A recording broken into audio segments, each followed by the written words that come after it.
ನಮಸ್ಕಾರ ಸ್ನೇಹಿತರೆ, ಇಂದಿನ ವಿಡಿಯೋದಲ್ಲಿ ಕನ್ನಡ ಸಿನಿರಂಗದ ಬಹುಚರ್ಚಿತ ನಟಿಯೊಬ್ಬರ ಜೀವನದ ಕಥೆಯನ್ನು ನೋಡೋಣ.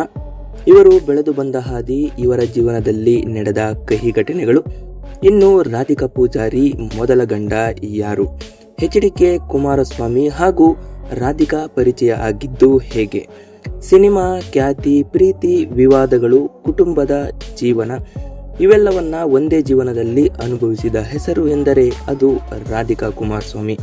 ಸಾಧಾರಣ ಹುಡುಗಿಯಾಗಿ ಶುರುವಾದ ಈ ಪಯಣ ಸ್ಯಾಂಡಲ್ವುಡ್ ಸ್ಟಾರ್ ನಟಿಯಾಗಿ, ನಂತರ ನಿರ್ಮಾಪಕಿಯಾಗಿ, ಮತ್ತೆ ರಾಜಕೀಯ ವಲಯದಲ್ಲಿ ಸುದ್ದಿಗಳಲ್ಲೂ ಕೇಳಿಬಂದಂತಹ ಹೆಸರು.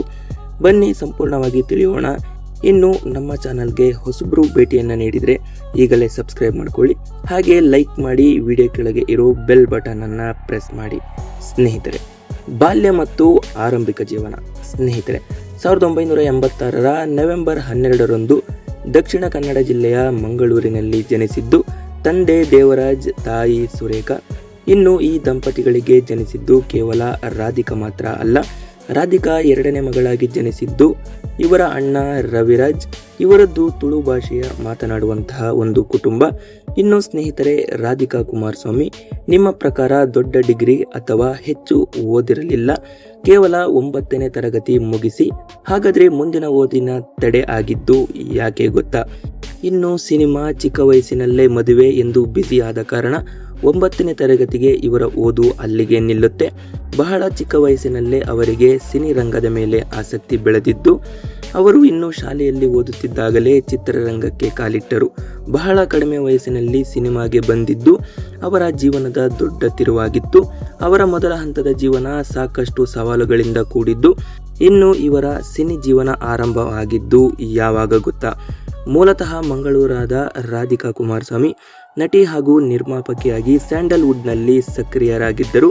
2000 ಇಸವಿಯಲ್ಲಿ ರಾಧಿಕಾಗೆ ಬಂದ ಆಫರ್, ಮಂಗಳೂರಿನಿಂದ ಬೆಂಗಳೂರಿಗೆ ಶಿಫ್ಟ್ ಆದರು. ಇನ್ನು ಜೀವನದಲ್ಲಿ ಅವರದ್ದೇ ಆದ ಕನಸು ಕಟ್ಟಿಕೊಂಡಿದ್ದ ರಾಧಿಕಾ ಪೂಜಾರಿ ಅವರನ್ನ ಗುರುತಿಸಿದ್ದು ಯಾರು ಗೊತ್ತಾ?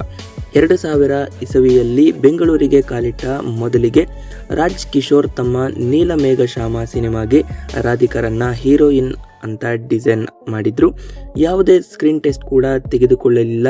ನೀಲಮೇಘಶ್ಯಾಮ ಚಿತ್ರದಲ್ಲಿ ಸೃಜನ್ ಲೋಕೇಶ್ ಜೋಡಿಯಾಗಿ ನಟಿಸಿದ್ದ ರಾಧಿಕಾ ಈ ಸಮಯದಲ್ಲಿ ಅವರ ಜೀವನದಲ್ಲಿ ದೊಡ್ಡ ತಿರುವಾಗಿ ಬಂದವರು ರತನ್ ಕುಮಾರ್. ಅಂದರೆ 2000 ಇಸವಿಯಲ್ಲಿ ಅವರ ತಾಯಿ ಪ್ರೇಮ. ಹಾಗಾದ್ರೆ ಪ್ರೇಮ್ ಯಾರು ಗೊತ್ತಾ? ಇನ್ನು ಆಗ ತಾನೇ ಸಿನಿರಂಗಕ್ಕೆ ಕಾಲಿಟ್ಟಿದ್ದ ರಾಧಿಕಾ ಅವರ 14ನೇ ವಯಸ್ಸಿನಲ್ಲೇ ಎದುರಾದ ಮತ್ತೊಂದು ದುರಂತ, ಅಂದರೆ ಅದು ಅವರ ಮದುವೆ.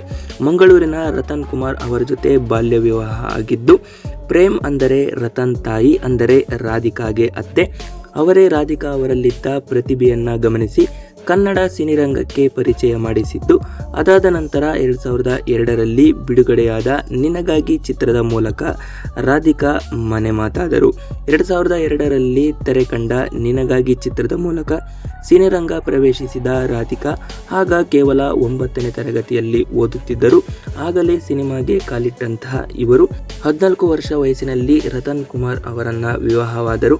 ಈ ಮದುವೆ 2000 ಇಸವಿಯ ನವೆಂಬರ್ 26ರಂದು ನಡೆದಿದ್ದು. ಈ ದಾಂಪತ್ಯ ಜೀವನ ಹೆಚ್ಚು ಕಾಲ ಉಳಿಯಲಿಲ್ಲ. ಕೇವಲ ಕೆಲವೇ ದಿನಗಳಲ್ಲಿ ಇವರ ದಾಂಪತ್ಯ ಜೀವನ ಬೀದಿಗೆ ಬಂದಿದ್ದು. ರತನ್ ಕುಮಾರ್ ಅವರು ರಾಧಿಕಾ ಅವರ ತಂದೆ ಮಗಳನ್ನ ತಮ್ಮಿಂದ ದೂರ ಇಟ್ಟಿದ್ದಾರೆ, ಅಂದರೆ ರಾಧಿಕಾ ಸಿನಿಮಾ ಕೆರಿಯರ್ ಹಾಳಾಗುತ್ತೆ ಎಂದು ರತನ್ನಿಂದ ದೂರ ಇಟ್ಟಿದ್ದಾರೆ ಎಂದು ರಾಧಿಕಾ ತಂದೆಯ ವಿರುದ್ಧ ಮಂಗಳೂರಿನ ಕೋರ್ಟ್ ಮೆಟ್ಟಿಲೇರಿದ್ದ ರತನ್ ಕುಮಾರ್ ಬೆಂಗಳೂರಿನಲ್ಲಿದ್ದ ರಾಧಿಕಾ ಕುಟುಂಬವನ್ನ ಮಂಗಳೂರಿನ ಕೋರ್ಟ್ಗೆ ಕರೆತಂದ ಪೊಲೀಸರು ರಾಧಿಕಾ ಅವರ ಕುಟುಂಬ ಆಕೆ ಅಪ್ರಾಪ್ತ ವಯಸ್ಸಿನಲ್ಲಿದ್ದಳು ಎಂದು ಹೇಳಿದ್ದು, ಈಕೆಯನ್ನ ರತನ್ ಬಲವಂತವಾಗಿ ಮದುವೆ ಆಗಿದ್ದಾರೆ. ಇನ್ನು ರಾಧಿಕಾರನ್ನ ಕೊಲ್ಲುವ ಬೆದರಿಕೆ ಕೂಡ ಹಾಕಿದ್ದಾರೆ. ಹೀಗಾಗಿ ಕೋರ್ಟ್ ಮುಂದೆ ರಾಧಿಕಾ ಕುಟುಂಬ ಈ ಮದುವೆ ರದ್ದುಗೊಳಿಸಿ ಎಂದು ಬೇಡಿಕೊಂಡಿತ್ತು. ಈ ಸಮಯದಲ್ಲಿ ಇವರು ನಟಿಸಿದ್ದ ಯಾವ ಸಿನಿಮಾ ಕೂಡ ರಿಲೀಸ್ ಆಗಿರಲಿಲ್ಲ. ಕೋರ್ಟ್ ಈ ಕೇಸ್ ಕೆಲವು ದಿನಗಳ ತಡೆ ನೀಡಿದ್ದು. 2002ರಲ್ಲಿ ರತನ್ ಕುಮಾರ್ ಅವರು ಹೃದಯಾಘಾತದಿಂದ ಮೃತಪಟ್ಟರು. ಇದು ರಾಧಿಕಾ ಅವರ ಜೀವನದಲ್ಲಿ ಬಹಳ ದೊಡ್ಡ ತಿರುವಾಗಿತ್ತು. ನಿನಗಾಗಿ ಚಿತ್ರದ ಮೂಲಕ ಎಂಟ್ರಿ ಕೊಟ್ಟ ರಾಧಿಕಾ ನೀಲಮೇಘಶ್ಯಾಮ ಚಿತ್ರ ರಿಲೀಸ್ ಆಗೋಕ್ಕೂ ಮೊದಲೇ ನಿನಗಾಗಿ ಸಿನಿಮಾ 2002ರ ಮೇನಲ್ಲಿ ರಿಲೀಸ್ ಆಗಿದ್ದು, ವಿಜಯ್ ರಾಘವೇಂದ್ರ ಮತ್ತು ರಾಧಿಕಾ ಅವರ ಜೋಡಿಗೆ ಈ ಸಿನಿಮಾ ಜನರಲ್ಲಿ ಉತ್ತಮ ಪ್ರತಿಕ್ರಿಯೆ ಕೂಡ ಪಡೆದುಕೊಂಡಿದ್ದು, ನಂತರ ನೀಲಮೇಘಶ್ಯಾಮ ಚಿತ್ರ ತೆರೆ ಕಂಡ ರಾಧಿಕಾ, ಪ್ರೇಮ ಖೈದಿ, ರೋಮಿಯೋ ಜೂಲಿಯೆಟ್, ನಂತರ ತವರಿಗೆ ಬಾ ತಂಗಿ, ರಿಷಿ, ಮಂಡ್ಯ, ಆಟೋ ಶಂಕರ್, ಅಣ್ಣ ತಂಗಿ ಮುಂತಾದ ಹಿಟ್ ಚಿತ್ರಗಳಲ್ಲಿ ನಟಿಸಿದ ಖ್ಯಾತಿ ಗಳಿಸಿದರು. ಇನ್ನು 2002ರ ಆಗಸ್ಟ್ 27ರಂದು ಮಂಗಳೂರಿನಲ್ಲಿ ರತನ್ ಹಾರ್ಟ್ ಅಟ್ಯಾಕ್ನಿಂದ ಸಾವನ್ನಪ್ಪಿದ್ದು, ನಂತರ ತಮಿಳು, ತೆಲುಗು ಚಿತ್ರರಂಗಕ್ಕೂ ಎಂಟ್ರಿ ಕೊಟ್ಟರು. ಇನ್ನು 2003ರಲ್ಲಿ 6 ಸಿನಿಮಾಗಳು ರಿಲೀಸ್ ಆದವು. ಅದು ಕನ್ನಡದಲ್ಲಿ ನಟನೆ ಮಾಡಿದ್ದ ಯಾವ ಸಿನಿಮಾ ಕೂಡ ದೊಡ್ಡ ಸದ್ದು ಮಾಡಲಿಲ್ಲ. ನಂತರ ತಮಿಳು, ತೆಲುಗು ಸಿನಿಮಾ ರಂಗದ ಕಡೆಗೆ ರಾಧಿಕಾ ಮುಖ ಮಾಡಿದ್ದು, ತಮಿಳು ಮೊದಲ ಚಿತ್ರದಲ್ಲೇ ಕುಟ್ಟಿ ಎಂಬ ಬಿರುದು ಪಡೆದು, ಕುಟ್ಟಿ ಎಂದರೆ ಚಿಕ್ಕವಳು ಎಂದರ್ಥ. ಇನ್ನು ಕನ್ನಡದಲ್ಲಿ ತಾಯಿಲ್ಲದ ತಬ್ಬಲಿ ಸಿನಿಮಾದಲ್ಲಿ ಈ ಪಾತ್ರಕ್ಕೆ ಅತ್ಯುತ್ತಮ ನಟಿ ಕರ್ನಾಟಕ ರಾಜ್ಯ ಚಲನಚಿತ್ರ ಪ್ರಶಸ್ತಿ ಪಡೆದರು. ಇನ್ನು 2007ರವರೆಗೂ ಸಿನಿಮಾ ಲೋಕದಲ್ಲಿ ಇದ್ದ ರಾಧಿಕಾ 2010ರವರೆಗೂ ರಾಧಿಕಾ ಕಾಣೆಯಾಗಿದ್ದು ಯಾಕೆ? ಈ ವಿಚಾರವನ್ನ ಮೊದಲು ಬಹಿರಂಗವಾಗಿ ಹೇಳಿದ್ದು ರಾಧಿಕಾ ಅವರೇ. 2010ರಲ್ಲಿ ಅವರು ಒಂದು ಸಂದರ್ಶನದಲ್ಲಿ ತಾವು ಕುಮಾರಸ್ವಾಮಿ ಅವರನ್ನ ಮದುವೆಯಾಗಿದ್ದೇವೆ ಎಂದು ಸಾರ್ವಜನಿಕವಾಗಿ ಹೇಳಿದರು. ಅವರ ಪ್ರಕಾರ 2007ರಲ್ಲಿ ಮದುವೆಯಾದರೂ ಅವರಿಗೆ ಒಬ್ಬ ಮಗಳು ಕೂಡ ಇದ್ದಾಳೆ, ಹೆಸರು ಶಾಮಿಕಾ. ಈ ವಿಷಯವನ್ನು ಹಲವು ವರ್ಷಗಳ ನಂತರ ಅವರು ಸ್ವತಃ ಬಹಿರಂಗಪಡಿಸಿದ್ದು 2010ರಲ್ಲಿ ರಾಧಿಕಾ ಅವರೇ. ಅಂದರೆ ಈ ವಿಷಯವನ್ನ ಮೊದಲಿಗೆ ಸ್ಪಷ್ಟವಾಗಿ ಹೇಳಿದ್ದು ರಾಧಿಕಾ. ನಂತರ ಈ ವಿಷಯ ನಾನಾ ರೀತಿಯ ಊಹಾಪೋಹಗಳು ಕಾರಣ ಆಗಿದ್ದು, ಈ ಸಮಯದಲ್ಲಿ ಕುಮಾರಸ್ವಾಮಿ ಸಂಸದರಾಗಿದ್ದರು. ಅವರನ್ನ ಕೇಳಿದಾಗ ಸಮಯ ಬಂದಾಗ ಎಲ್ಲ ಗೊತ್ತಾಗುತ್ತೆ, ಇದು ನಮ್ಮ ಪರ್ಸನಲ್, ನಮ್ಮ ಕುಟುಂಬಸ್ಥರು ಸೇರಿ ಇದನ್ನು ನಾವು ಬಗೆಹರಿಸಿಕೊಳ್ಳುತ್ತೇವೆ ಎಂದು ಉತ್ತರವನ್ನು ನೀಡಿದ್ರು. ಇನ್ನು ಕುಮಾರಸ್ವಾಮಿ ಮೊದಲನೇ ಹೆಂಡತಿ ಇದ್ದರೂ ರಾಧಿಕರನ್ನ ಮದುವೆಯಾಗಿದ್ದು ಯಾಕೆ? ಇದು ಕಾನೂನು ವಿರೋಧ.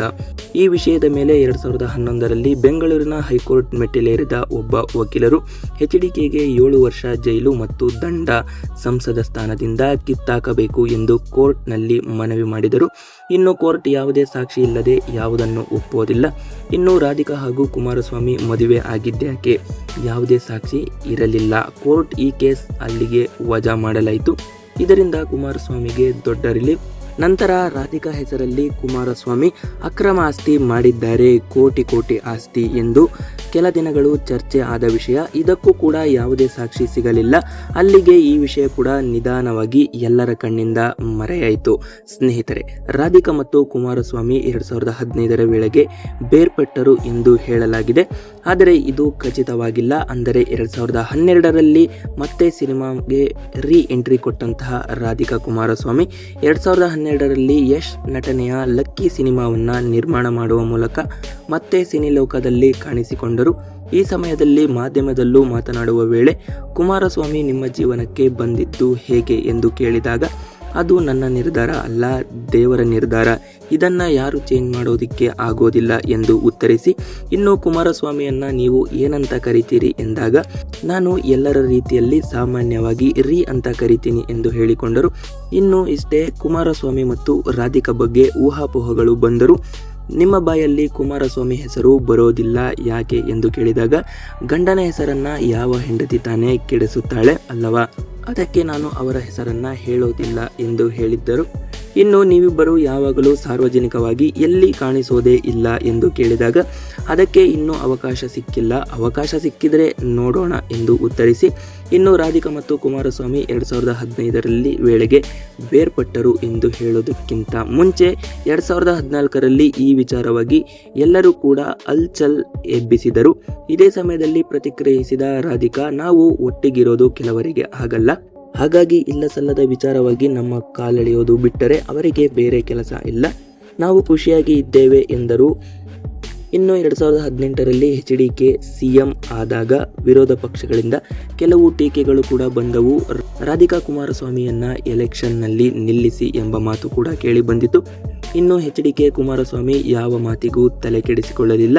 ಇನ್ನು ರಾಧಿಕಾ ತಂದೆ ನಿಧನರಾದ ನಂತರ 2021ರಲ್ಲಿ ಚೀಟಿಂಗ್ ಕೇಸ್ ಒಂದರಲ್ಲಿ ಆರೋಪಿ ಯುವರಾಜ್ ಸ್ವಾಮಿ ಎಂಬಾತನಿಂದ ರಾಧಿಕಾ ಸುಮಾರು 75 ಲಕ್ಷ ಹಣ ಪಡೆದಿದ್ದಾರೆ ಎಂಬ ಆರೋಪ ಕೇಳಿ ಬಂದಾಗ CCB ವಿಚಾರಣೆಗೆ ಒಳಪಟ್ಟ ಈ ಕೇಸ್.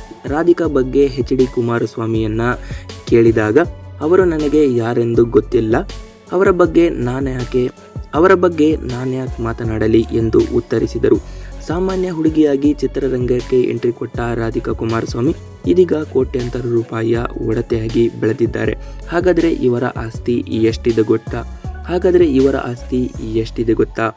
ಮಗಳು ಶಾಮಿಕಾ ಜೊತೆ ಮಂಗಳೂರಿನಲ್ಲಿ ನೆಲೆಸಿರುವ ರಾಧಿಕಾ ಸುಮಾರು 124 ಕೋಟಿಯ ಒಡತೆಯಾಗಿದ್ದಾರೆ ಎಂದು ನ್ಯಾಷನಲ್ ಮಾಧ್ಯಮ ವರದಿ ಮಾಡಿದೆ.